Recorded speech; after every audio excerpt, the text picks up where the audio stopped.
My name is Grace Mitchell. I'm 32 years old, and until recently, my life ran on structure. Not because I lacked emotion, but because structure kept everything contained. Predictable, clean. It was how I made sense of things when life tried to blur the edges. Most of my days were practical. Systems, processes, deadlines. I worked in software quality assurance for a mid-sized tech company in Manchester. Stable hours, stable income, a rhythm I had built carefully over the past 6 years. I didn't just like stability. I depended on it. Daniel Carter was different. He was 29, worked in public relations for a hospitality group. His life didn't follow a schedule. It flowed. Late night events, endless conversations, unpredictable hours.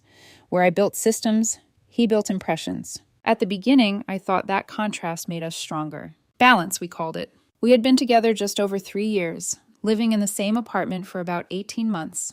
A small rented flat near the city center. Nothing impressive, but practical. Convenient. Ours. We split everything evenly. Rent, utilities, groceries. It worked. At least, it did, until everything started falling apart. 8 months ago, my company collapsed. Not slowly, not gradually. It unraveled in less than 2 weeks. Management had been hiding serious financial issues. Investors pulled out. And just like that, the entire structure I had trusted for 6 years disappeared, along with most of my savings. A large portion of what I thought was my safety net had been tied into company stock. I didn't panic, but I felt it, that quiet, tightening pressure in my chest. Still, I did what I always do. I made a plan. That same week, I updated my resume, reached out to contacts, started applying, reduced unnecessary spending, focused, fixed the problem. Step by step. Daniel reacted differently. At first, it was subtle, questions. How did you not see this coming? Wasn't there any warning? But within days, the tone shifted, from questions to frustration. He started making comments about how he had always worried my company wasn't stable, how the situation was now affecting his sense of security. Our conversations became shorter, colder, and then one morning, I woke up and immediately knew something was wrong. His suitcase was open on the bed. At first, I thought maybe he was just organizing things. Daniel had early shifts sometimes, events, travel, unpredictable schedules. But then I actually looked around. The large suitcase, not the small overnight bag. Clothes folded in careful stacks. His laptop already packed. Shoes lined up near the door. This wasn't organization. This was leaving. I sat up slowly, my voice still thick with sleep. What are you doing? He didn't stop. I'm going to stay with a friend for a while. Just like that. No hesitation, no build-up. A while. The words felt vague, too vague. I watched him for a moment, trying to process. We hadn't had a major fight. No explosion, no dramatic argument, just tension. Quiet, building tension since I lost my job. What do you mean, a while? He sighed, not heavily, just enough to show the question irritated him. Then he finally looked at me. I can't handle this situation right now, Grace. I need time to think. There it was, that sentence. Calm, controlled, detached. At first, I thought he meant a few days. Space. Something temporary. But the more he packed, the clearer it became. This wasn't temporary. He was taking everything. Clothes, personal items, even the small kitchen tools he used when helping me test recipes sometimes. Things people don't pack unless they don't plan on coming back soon. I felt something shift in my chest. Not panic. Something colder. Are you breaking up with me? He rolled his eyes. No, you're being dramatic. Dramatic. I just need distance while you figure out your situation. Your situation. The way he said it, like I had become a problem. I swallowed, trying to keep my voice steady. I already started applying for jobs, you know that. Situations like this happen. He shrugged. Maybe, but this isn't the life I signed up for. That sentence landed harder than anything else. Not angry, not emotional, just factual. Like he was explaining why he didn't like the weather. I sat there, watching him fold another shirt with careful precision. What exactly are you expecting me to do? He didn't even pause. I don't know, Grace, but right now you don't have a job and most of your savings are gone. The words were technically true, but the way he said them, stripped of context, stripped of everything I had built over the past 6 years, like none of it mattered. I still have enough to cover months, I said quietly. We're not in crisis. He waved that off. That's not the point. Of course it wasn't. The point is uncertainty, he continued. I don't want to wake up every day wondering if my partner will still be unemployed 6 months from now. Partner. The word sounded hollow coming from him. I stared at him. You really think I'm just going to sit around and do nothing? He hesitated for a fraction of a second. Then he gave me a look. I don't know what you're going to do. Clearly your judgment about your company wasn't great. That one hurt. 6 years, late nights, promotions, building something real. Reduced to one sentence. I felt something inside me. Go quiet. Not explode. Just shut down. He zipped the suitcase. The sound felt louder than it should have. I just need time to think, he repeated. Time. Distance. Space. All words that sounded reasonable until you looked at what he was actually doing. Leaving. He finished packing in about 10 more minutes. The apartment felt strange. Too quiet. Too organized. Like something had already been erased. Where are you going? I asked. A friend's place. Of course. Temporary. Everything about him said temporary. Everything about his actions said something else. How long? Another sigh. I don't know. That's the problem. No, that wasn't the problem. I already understood the problem. He picked up his suitcase, walking toward the door. Then he paused, just for a moment. Maybe when things stabilize, we can talk again. And there it was. Not a breakup, a pause. Like our relationship was a subscription he could cancel and reactivate later, depending on performance. I didn't argue. I didn't raise my voice. I just stood there watching him. He opened the door, pulled the suitcase into the hallway, and walked out, without looking back. The door closed, and just like that, Daniel was gone. The first thing I noticed after Daniel left was the silence, not the peaceful kind. The kind that settles in after something breaks. I stood there for a while, still facing the door, like part of me expected it to open again.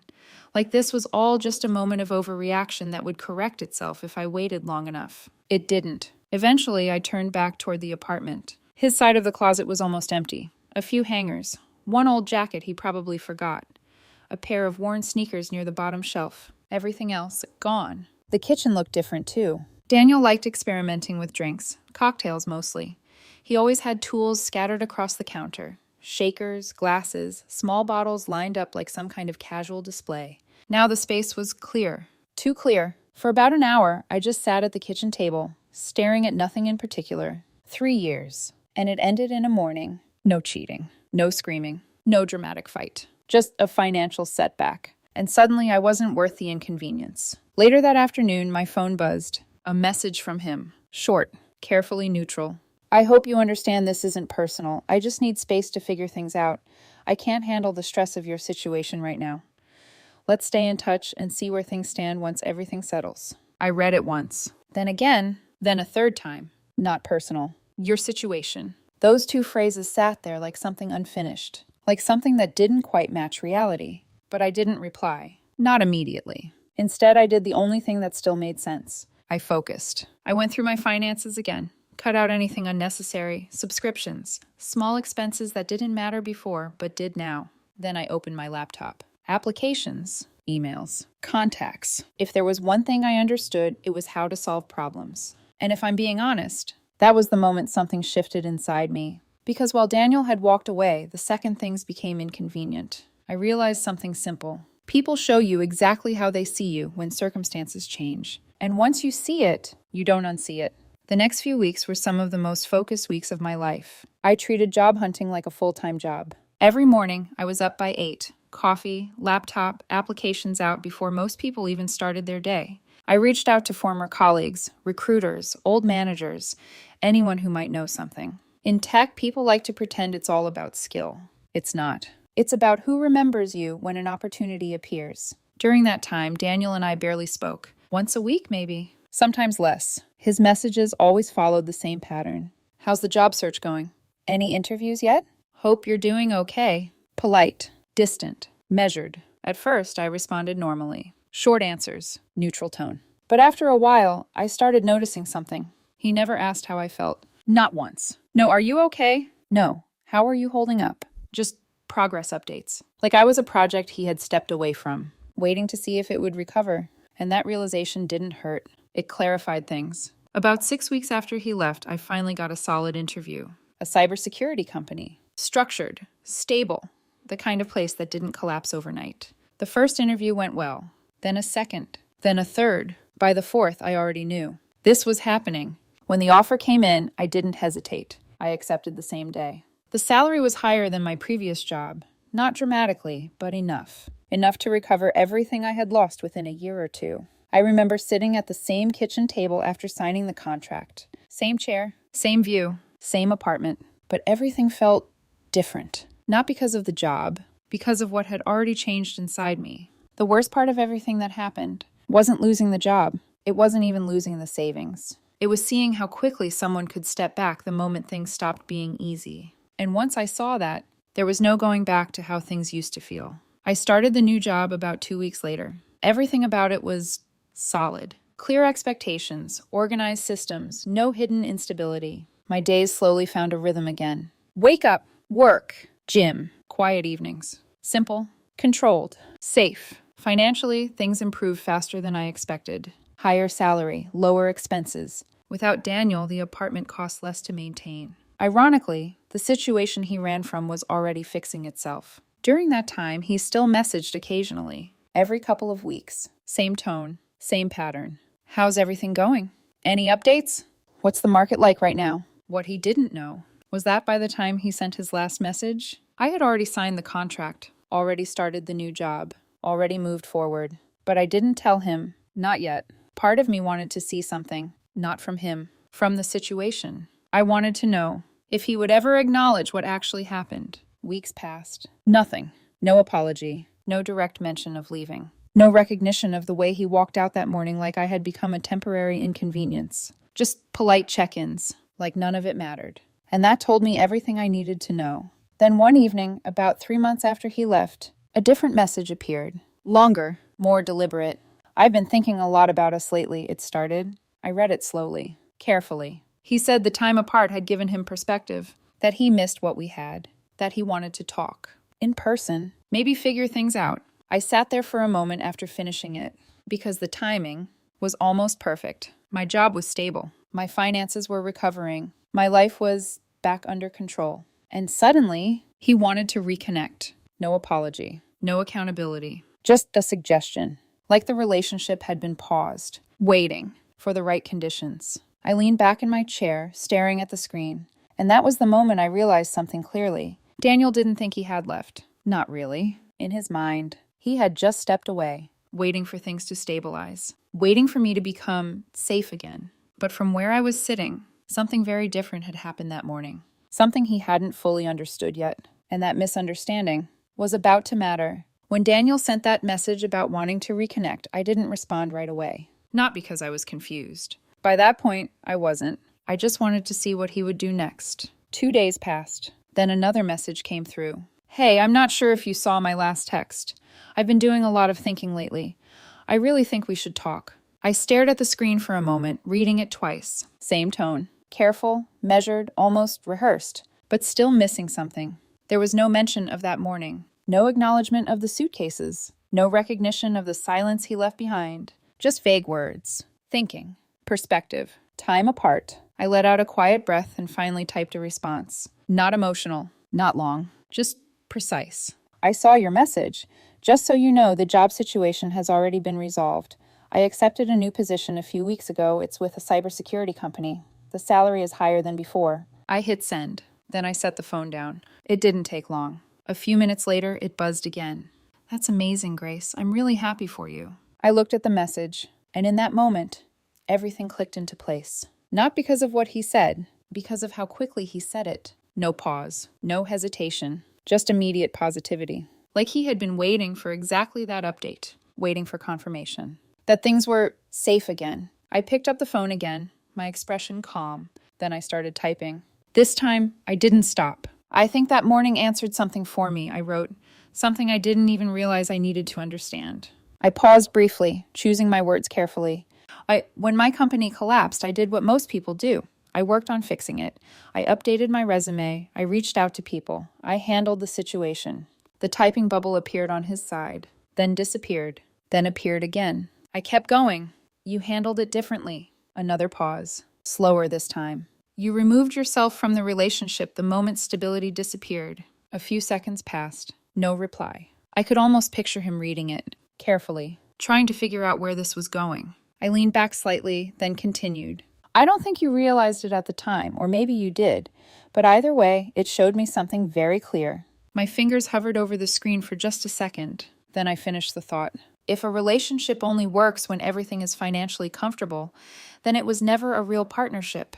This time, the typing bubble stayed. Longer. Then disappeared again. Still no message. I didn't rush. I didn't fill the silence. I just let it sit there for a moment. Then I added one more message. Simple, direct.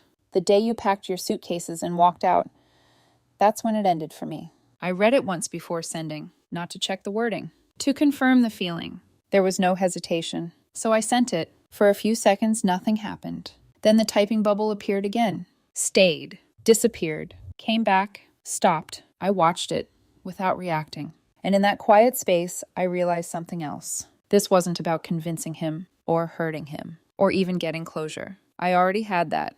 This was just clarity for both of us. Another message appeared from him. I think you're being a little unfair. I didn't leave you. I just needed time to think. It was a stressful situation for both of us.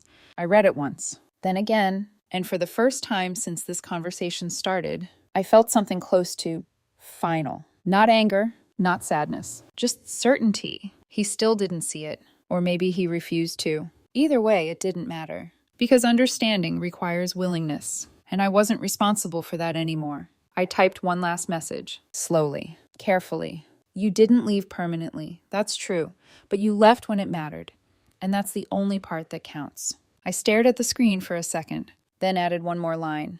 You were right about one thing, though. You said you didn't sign up for uncertainty, and I understand that now. I hit send. Then I placed the phone down on the table. The apartment was quiet again, but this time, it didn't feel empty. A few seconds later, the phone buzzed. I didn't pick it up immediately. I already knew what it would be. An explanation. A justification. Maybe even an attempt to soften what had already been said. But I didn't need to read it, because the conversation was already over. Not in the sense that he had stopped talking, but in the sense that there was nothing left to understand. Nothing left to fix. Nothing left to revisit. I reached for the phone, unlocked it, opened the message thread. There it was. A long reply. Exactly what I expected. Words layered carefully over the same idea. He didn't mean it that way. He was under pressure. He needed space. He thought we would reconnect once things improved. I read the first 2 lines. Then I stopped. Not because I couldn't continue, because I didn't need to. I exited the conversation, opened his contact,